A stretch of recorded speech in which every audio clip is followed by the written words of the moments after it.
విద్యార్థులకు భారీ ఊరట.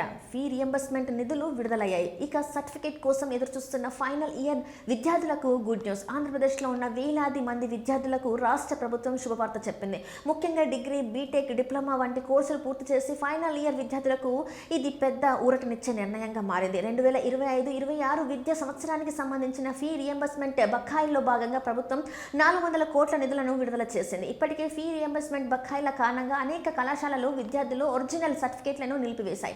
దీంతో ఉన్నత విద్యా ఉద్యోగాలు లేదా ఇతర అవకాశాల కోసం దరఖాస్తులు చేసుకోవాల్సిన విద్యార్థులు ఇబ్బందులు ఎదుర్కోవాల్సి వస్తుంది.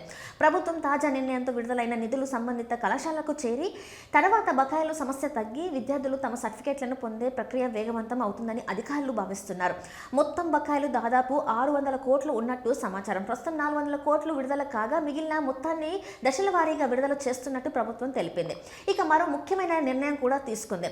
రాష్ట్రంలోని డ్రీమ్ యూనివర్సిటీలో యూజీ కోర్సులు చదివే ఎస్సీ/ఎస్టీ విద్యార్థులకు కూడా ఫీ రియంబర్స్మెంట్ అంటే పోస్ట్ మెట్రిక్ స్కాలర్షిప్ ప్రయోజనం అందేలా ప్రభుత్వం నిర్ణయం తీసుకుంది. కేంద్ర ప్రభుత్వ ప్రయోజిత పథకంతో అనుసంధించనున్నారు.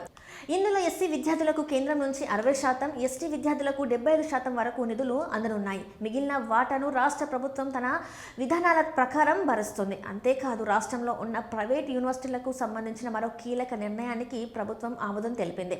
ఇకపై అర్హత సాధించిన ప్రైవేట్ యూనివర్సిటీలు డ్రీమ్ యూనివర్సిటీలో హోదా